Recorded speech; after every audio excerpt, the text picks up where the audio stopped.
actually talk about what insulin dysregulation means and what happens in your horse's body for that to be the result. Then we're going to spend some time on laminitis, because that is a huge component to equine metabolic syndrome. And we're going to talk about how we diagnose that and then what we can do to manage these horses and help them out. So the biggest thing that is important to know is this is not a disease. This is a set of risk factors that certain horses have. And when they are in the right circumstances, in the right environment, the right program, those risk factors work along with that environment to result in laminitis. So really, this is a disease about your horse's risk for getting laminitis. And there's a lot of different kinds of laminitis out there, but the one that we're going to talk about and the one that this disease puts your horse at risk for is the one that's related to insulin.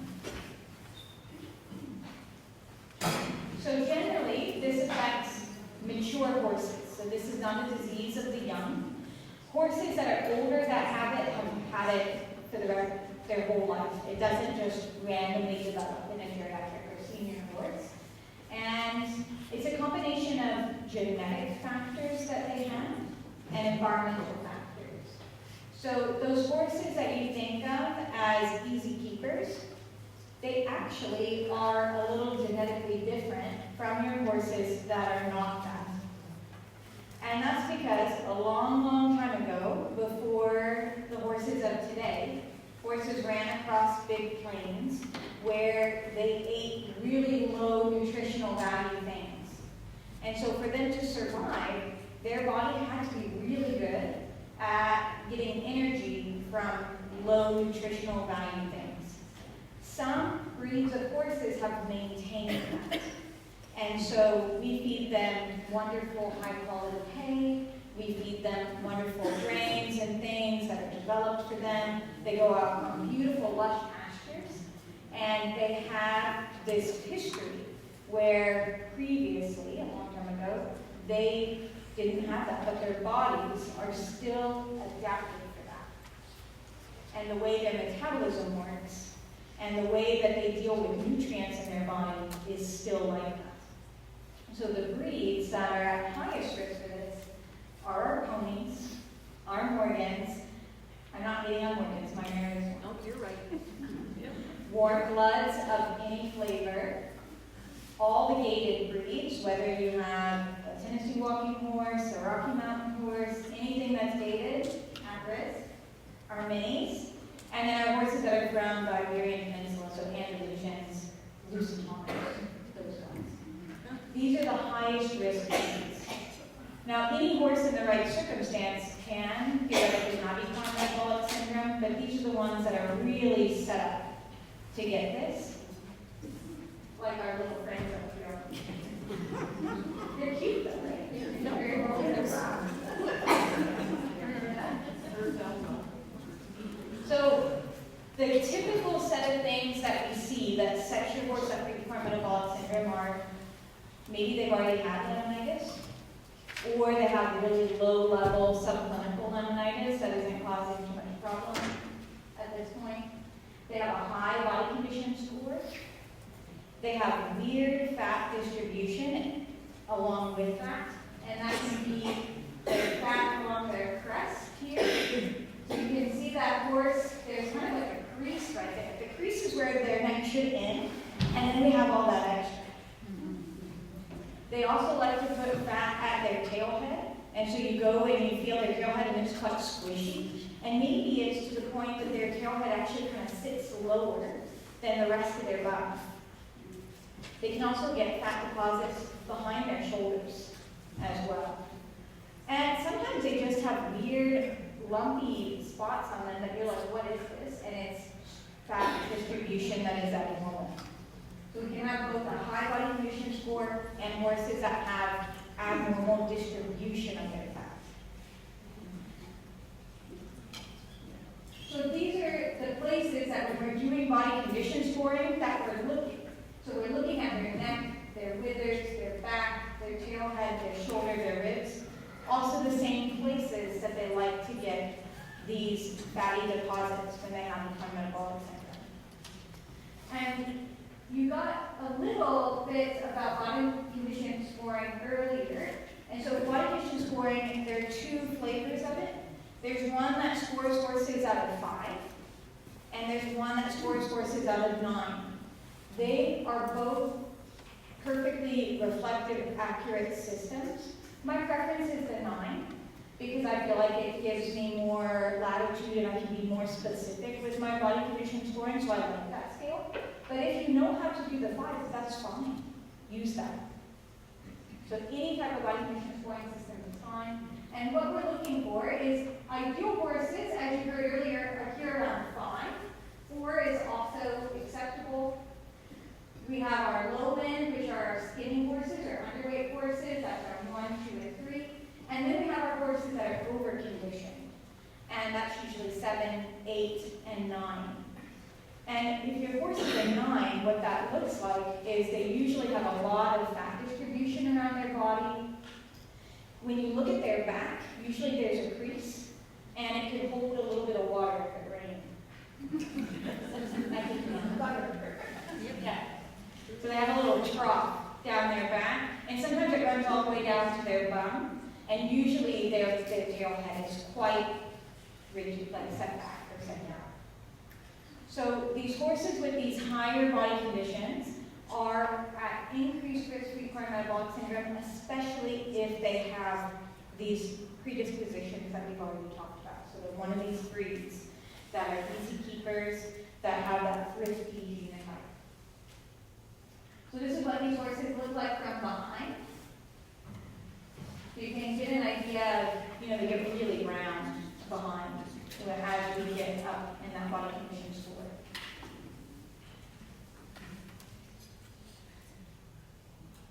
So we've talked about the risk factors, the types of horses that are predisposed, and body condition scoring. So now we're going to talk about insulin. That's the next big player in this.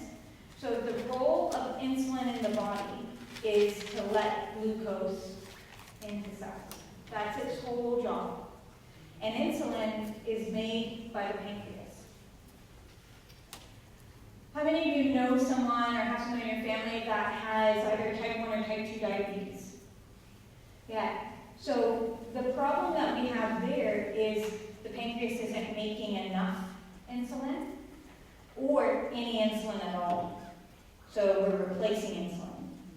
These guys are the opposite. They make too much.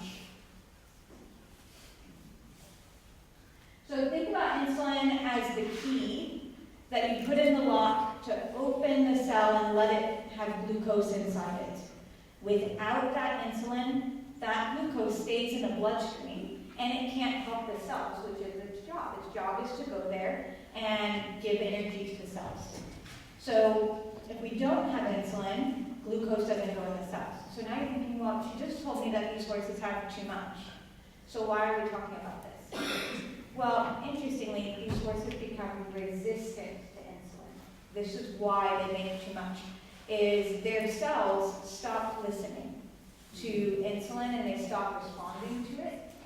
And so you get the same effect as if you had type 1 or type 2 diabetes. So you get really high blood sugar or blood glucose in some of these horses, especially after they've eaten. Their blood sugar can go quite high. And they make insulin, and their pancreas is there pumping out lots of insulin. Please, take the insulin. I made it for you, use it, and the cells are like, no, I don't get that, which is not helpful, because now we have too much insulin, and we have too much blood sugar. And we still have cells that are not getting the nutrients that they need.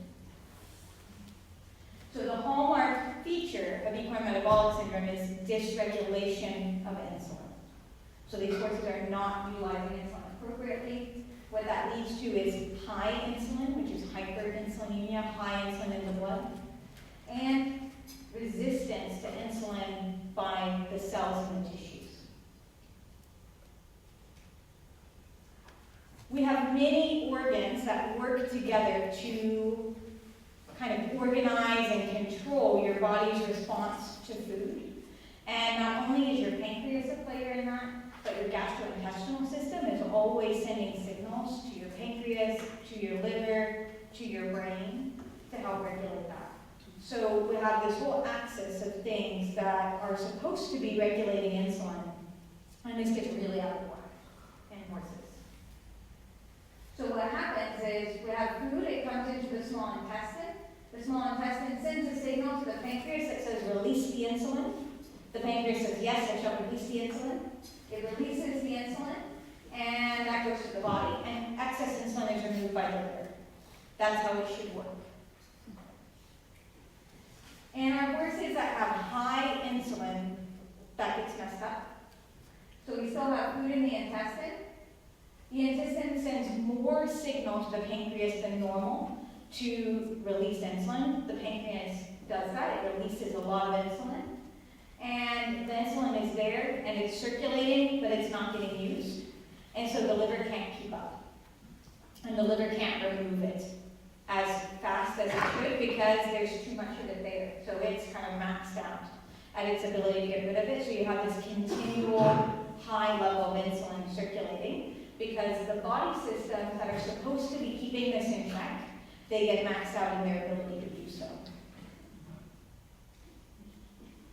So what happens is we have horses that have high insulin. We have horses that are resistant to insulin, and these two things feed back and forth and make the other one worse. So the more insulin that's circulating, basically the cells, they just ignore it more. What that leads to is the horses have high blood sugar, so hyperglycemia. That keeps telling the body that they need to make more insulin. So we have this whole vicious cycle of we have high insulin, we aren't responding to the insulin, we have high glucose, and they keep trying the same thing. And then as a byproduct of this, we get laminitis. So the big driver of laminitis is that high insulin. The cells that are in the lamina of your horse's feet are very sensitive. And they're very sensitive to changes in insulin, and they're very sensitive to changes in glucose. And so that's why this place is where we see the effect of this high insulin the most, is because these cells are really sensitive. So there are a lot of theories out there, and we could spend like days talking about the theories of laminitis. And you know, when there are many theories for something, that means that we haven't figured it all out yet, right? So what we currently think is the structures in the feet get really weak structurally, and that's because they get really inflamed, and those cells don't have the nutrition that they need. And the other side effect of that is because those cells are getting overwhelmed by all of this blood sugar and blood insulin that's coming by all the time, then the foot says, stop that, and we get changes in the blood supply to the foot as well. So we have all these changes at a very, very microscopic level that are happening in your horse's feet in response to what's happening in the rest of their body.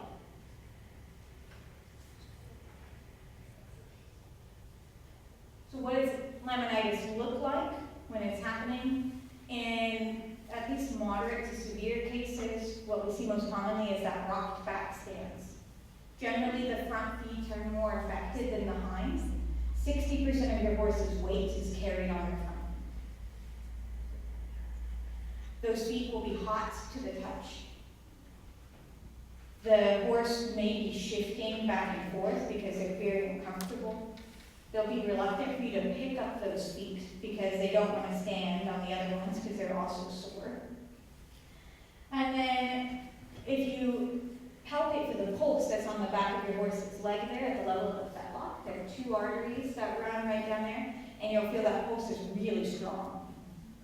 It should almost be hard to find because at that level in the body, the pulse is quite low and quite weak, and that's normal. But this becomes really easy to find, so we call that bounding.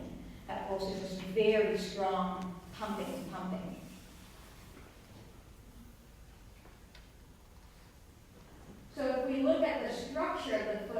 actually happening. So the lamina is what is holding your horse's coffin bone against the hoof wall.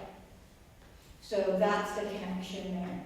So when those lamina are inflamed, whenever we put itis behind something, that means inflammation. So laminitis is inflammation of the lamina. When those get inflamed, they get really weak, and they can't hold those two structures together in alignment. And that's when we see the things that you may have heard of, like rotation of the coffin bone, or sinking of the coffin bone. And that's because your horse's foot is no longer structurally sound, and those two things can't stay together, and there are other forces that are pulling them apart. So what does that look like on a radiograph? This is an example of what a horse's foot with laminitis looks like on an x-ray. So you can see the bones in alignment here. This is the coffin bone down here. And you can see that the foot capsule, the hoof capsule, is right there, and they should be parallel. And that coffin bone is pulled away, and that's rotation. And it can be varying degrees.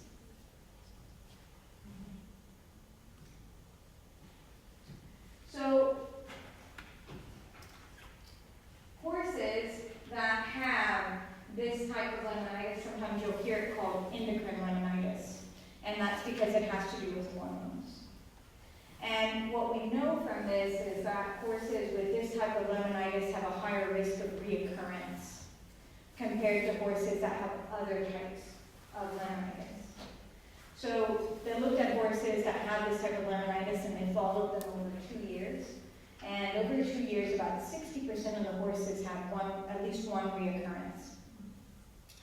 The things that made them more likely to have a problem are if their insulin remained unregulated, they were more likely to have a recurrence, and if they had a more severe episode of laminitis, then they're more likely to have that happen again. So this is just showing you horses that have equine metabolic syndrome, which is EMS over here on the left. They make up the majority of the cases of this type of laminitis. So EMS is responsible for that. Yeah. Is it possible to reverse a rotation? You can't reverse it, but with a good farrier and therapeutic shoeing, you can slowly bring things more into alignment. They will still not have normal lamina there because they don't really regenerate that tissue, so it'll always be a little bit more sensitive, a little bit weaker. But you can, with good shoeing and a lot of time, slowly bring them a little bit more into realignment. Depends on how severe. If you have a horse that has like 10 or 12 degrees of rotation, that's considered a lot of rotation and very severe. It's harder to bring them back into full alignment with that. Whereas if you have a horse that has 1 or 2 degrees of rotation, easier to bring things back into alignment. But remember, even if it looks aligned on the x-ray, it doesn't mean that that tissue is normal or that it's healed. This is one of those tissues that it's never as good as it was the original time. So you can see we have some of our horses with PPID that are down here that have some laminitis, but really it's equine metabolic syndrome that has the biggest risk. And if we look at that in terms of their insulin, it lines up. So horses with equine metabolic syndrome have much higher insulin because they have that dysregulation. And then if your horse has equine metabolic syndrome and PPID, also you get that high insulin and that higher risk of laminitis. So it's all about the insulin. PPID itself, equine Cushing's disease, does not mess with insulin. They have to have this underneath that, typically. So, how do we diagnose this? One, we look at the horse and we say, do they have the risk factors? If yes, then we keep this in mind. Do they have a high body condition score or abnormal distribution of fat? Keep it in mind. We rule out other things that could be on the list that cause this, and And then if we have done that, we said, yes, this is a horse that is at risk, they have all the things to have become metabolic syndrome, we don't see any other issues, then we demonstrate dysregulation of insulin with our testing. And the testing for this is even more challenging than it is for equine Cushing's disease. It makes that look straightforward, which is fun. And it was a little bit more crazy, right? In the best case scenario, your horse has a high insulin all the time. We take a blood sample, it's high, we say yes. Not all horses have a high insulin all the time. Sometimes it fluctuates through the day with their activity, with their eating schedule. So sometimes we have to work a little bit harder to demonstrate that. And so what your vet may say is that we do something called an oral sugar test, which is where we give them a predetermined amount of either a specific type of grain that we know the sugar content of, and we kind of know how it's supposed to work, or we actually have this dextrose powder that we can give them. And what we do is then track their insulin and blood sugar response after having that, and we know what a normal horse will do, and we know what horses that have a dysregulated response will do. And that's how we can demonstrate that they don't respond normally to even a small amount, because it's not very big, it's like an amount you can hold in your hand. So it's not harmful for them. We're not going to put them into a laminated crisis by doing it. It's just to demonstrate that in response to just this little bit of sugar, their body goes really crazy.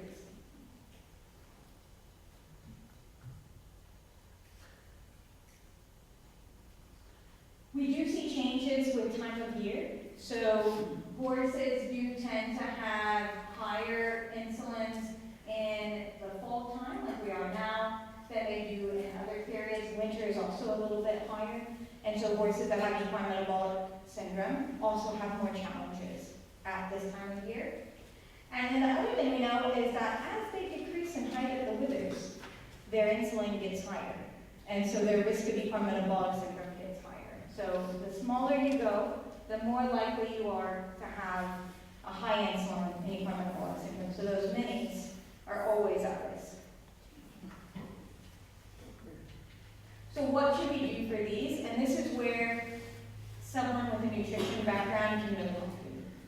Because if you have a horse that has laminitis, we can't exercise that horse, right? We got to deal with that laminitis. If they're a high body condition score, they have abnormal fat distribution, we need to lower their body condition score. They need to lose some weight. And so we have some general principles of things that we do, which is we feed them at a lower percentage of their body mass. So normal is 2%. So we decrease the total volume that we're feeding them. We do everything that we can to get those sugars out of their diet. So knowing that sugar content in your hay is very important, as you heard earlier for these guys. Soaking that hay to get that sugar out of it, especially if sometimes, we can't help where we get our hay, right? Like there's only so many options. So if you have that hay that is sitting a little bit higher, soaking it can make that difference. I'd like your opinion on something, because I do have a barn full of Morgans. Yeah. I had dealt with a nutritionist before through the Buckeye feeds and a few others. And we had talked about the fact that I try and buy really, really grassy hay. Yes. So that you can keep feeding them. Yeah. We discussed the fact that at the time I had some last year's hay. Okay. And we talked about, how much you lose protein or whatever in that. Mm-hmm. And we actually figured out that my older, let's call them over 10-year-olds, I was feeding them the older hay because they could have free choice. Yeah. But yet the young ones I was feeding the better quality. Okay. So I actually, if I can find indoor stored good dry round bales from last year, I actually intermix it with the other. Okay. Would you agree with that? I mean, it probably cuts your overall non-structural carbohydrate percentage because you're cutting in that lower quality hay with higher quality. The thing you have to watch out for is sometimes appearance is deceiving Okay. with hay. So knowing for sure what you have, especially if you have a horse that has a high insulin, is really important. Yeah, I don't have any of That's that. good. I'm Good. trying not Yes. to. Yes. But you, like, when It's you've got challenging. one horse who's really big and round, Yeah. okay? And next thing you know, you're in a private paddock and you're Yeah. buying the teeniest little holes in a hay net. And it's the maintenance to keep them going. It is. And It's a keep them lot on of the dry lot and keep them off the grass and Yes. everything else. Yeah. This was sort of her idea to help me keep them eating, Yeah. but not put as much in. I think if it works, then that's Okay, great. all right, good, thank you. In terms of soaking your hay, you've already heard some instructions about soaking the hay, right? Like, if you're doing cold water, it needs to be 60 minutes. Really actually soak the whole thing. It's got to be soaked through. So I encourage people to really pull the flakes apart, because sometimes if you have really densely baled hay, the center will stay dry, and you need to soak all of it. And then the other thing that you need to do is when you remove the hay from the bucket is squeeze it out. Because what you've created is sugar water. So you don't want to feed that, so you really want to wring out that hay. And I've had clients that actually lay the hay out and dry it and then feed it. Yeah. It doesn't change the concentration of the non-structural carbohydrate or the sugar in the hay, unfortunately. Great for if they have like asthma or allergies, things like that, excellent. Won't help you from a nutritional standpoint, unfortunately. Yeah, just not enough. You really need that time. But the other thing that's really challenging is you can't really pre-soak hay, right? Because it gets gross and moldy. Which is why I had this client who was like, well, I have one day where I soak all this hay, I lay it all out in the arena, and I dry it, and then I store it. And now it's soaked and dry, and it won't mold. And I was like, this is fantastic. So you can have a soaking party if you so desire. But how do you wipe the arena when you got hay all over it? I use mine. I know. She had this really elaborate scheme. Wow. Like, it was very labor intensive. Very labor intensive. But it worked for her. So I never thought about the fact that you could just then re-dry the hay, that it wouldn't. And it doesn't reabsorb all the Right. sugar. Exactly, it doesn't, because you've already soaked that out of it. So I was like, well, if that works for you, then great, but that's a lot of work. It's a lot of work. So for these horses that we're trying to get to lose weight, they're on a very restricted diet. And it's very challenging. It really is, because they don't get any of the extras, which, as we all know, can cause issues at mealtime in the barn, because you have everybody else getting something, and then you have this horse that is like trying to knock down the barn door because, or their stall door, because they are not getting things. So it's a challenge to get these horses on a diet, losing weight. And sometimes you do this, and you look at this horse and you're like, this horse hasn't even lost like a pound yet. Not one person. Yeah. Exactly. And you're like, what are you getting, like, where are you getting your calories from? The air? I can't, do anything about that. So some of these are really hard to lose weight, and that's when we start talking about pharmaceuticals. And when we would use a medication to help them, especially if they cannot exercise. So just quickly, in terms of once you have them at a good body condition score, we still need to be mindful of what we're feeding these guys, as you heard about in the earlier lecture. So working with the nutritionist to make sure that that restricted diet is balanced and has the things that they need and is restricted where they need it is really important. Because it is a challenge to keep these guys at the right plane of nutrition and in a good body condition score. Exercise is excellent for these guys, but because laminitis is one of the most frequent things that we see, it becomes a challenge. So the amount of exercise that we do with them is really dependent upon where they're at with their laminitis, or if they have another issue with lameness or soundness. In an ideal world, if they're comfortable, then these are horses that need at least 5 days a week of work. And that's 30 minutes, they've got to be sweaty, and they need to trot, canter. This is a significant amount of work. This isn't, walk, trot, hack out in the field. These horses have to be working to really get the benefit of the exercise to help them regulate their insulin. So what do we do with these horses that we can't do these things with? That either dietary restriction is ineffective and we cannot exercise them, we're just really in a bad place, their laminitis is really raging. This is when we start thinking about employing a pharmaceutical. There are 3 big things that you may hear about. One is a drug called metformin, which the way that metformin works is it actually works in the intestine to help decrease the amount of sugar that your body absorbs at the level of the intestine. It is variable in its response. There are horses that respond really well, and metformin works super well for them, and there are ones that don't, but that's how it works in the human world as well. There are people that use metformin for the same purpose, and there are individuals that this works great for them, and there are individuals that it doesn't. So this is very much a drug that we have to try on trial and see if you have a horse that is responsive to it, but it can be very helpful. The other drugs that we have are a group of drugs that are called sodium glucose cotransporter 2 inhibitors. So what this drug actually does is it makes your horse pee out more glucose in their urine. Also a drug that has come over from the human side for management of diabetes in people. And the way that that works is if you have less sugar in your bloodstream, even though it got absorbed, your body can't use it. So it helps with weight loss. Your blood sugar is more maintained at a level, steady place. So it helps with insulin regulation. And because it helps with insulin regulation, these horses are actually more comfortable. And we can see a huge response in their laminitis because we really moderate their insulin level. These are human drugs that we're using, and so the biggest problem with this is that the one we use in Canada is called Invocana, and it's quite expensive on a daily basis.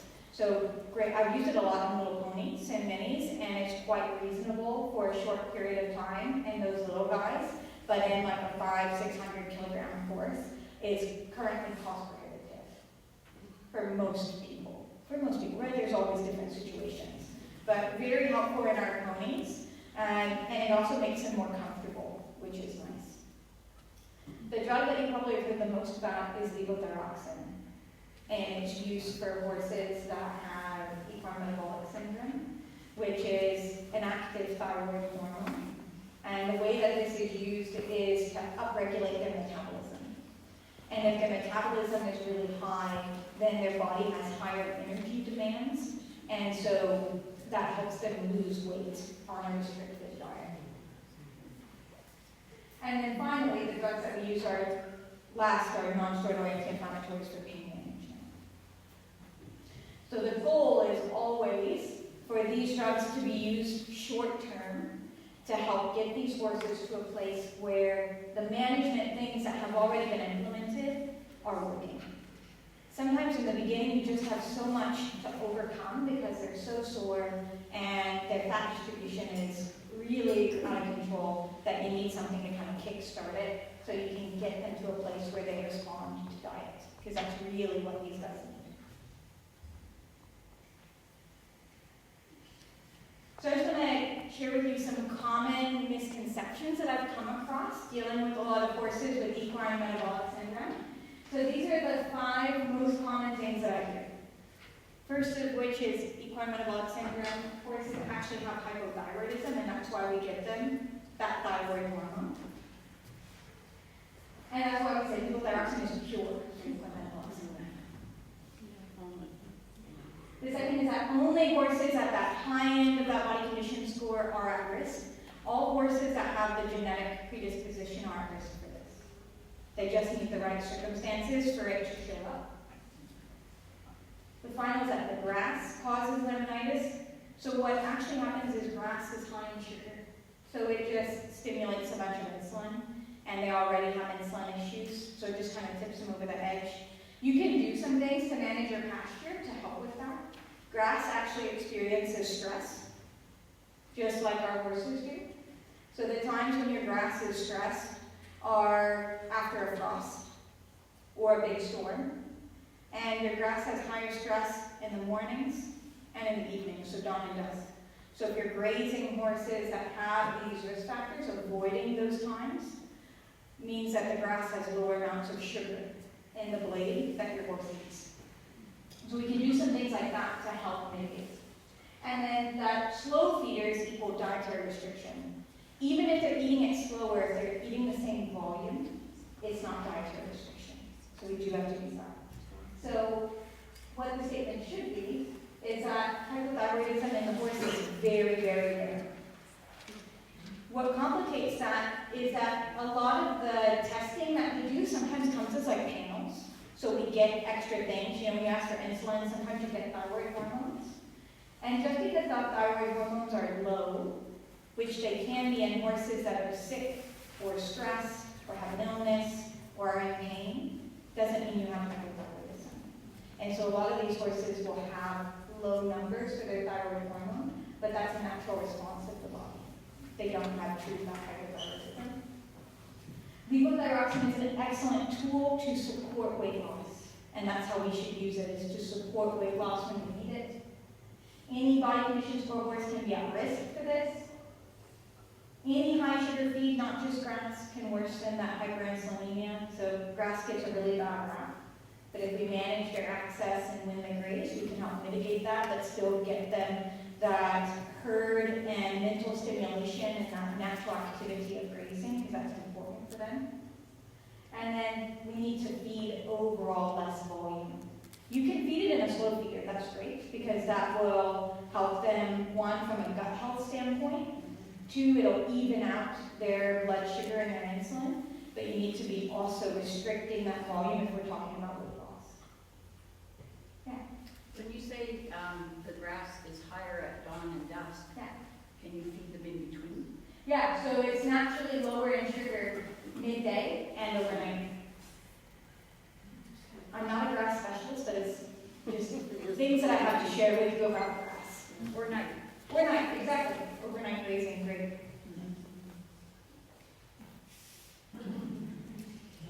Other questions? Yeah. I wanted to ask, like, I'm diabetic, so I know when I eat something. Yeah. It doesn't really matter what you eat. Yeah. It's, you know, your blood sugar is going to Yeah. go up and then Yes. eventually come down, and I'm on metformin. And Yeah. so if I give my horse an apple or a carrot, does her body react the same way? Sure does. Absolutely. Okay. Yeah. Sugar is sugar in all mammals, and the body reacts the same way. We just have variations on the theme of how that can get messed up. All right. Yeah. So to get a little bit extreme then, Yeah. because we're show barns, Yeah. as far as feeding Tess before she goes in the show ring, are you better to just keep her on the hay and not feed her any extras until late in the day or really early in the morning so that the body settles, or is it giving us a little bit of behavioral? Because you know, we all go in the ring and all of a sudden your horse does that, where did that come from? Is it from the grain she had a half an hour before she went into the ring? I don't know. That's probably a good one. Well, certain amount, but Yeah. Yeah. Yeah. okay. That's probably mostly a good one. Cool. Other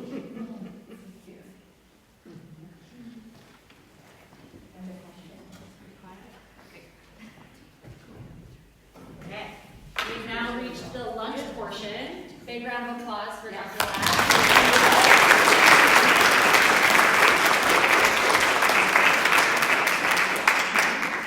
I hope everybody learned a lot in the morning portion of our Equine Education Day. I get the thumbs up, so I will take those. We're going to break for about an hour and resume here around 1. Our speaker will go on around 1:10, so just be prepared for that. Uxbridge is 5 minutes away. If anyone needs recommendations or directions, the girls up front can help you with that. And I will be here in between if you start to filter back in early, okay? Thank you so much. We'll see you for the afternoon.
die over there.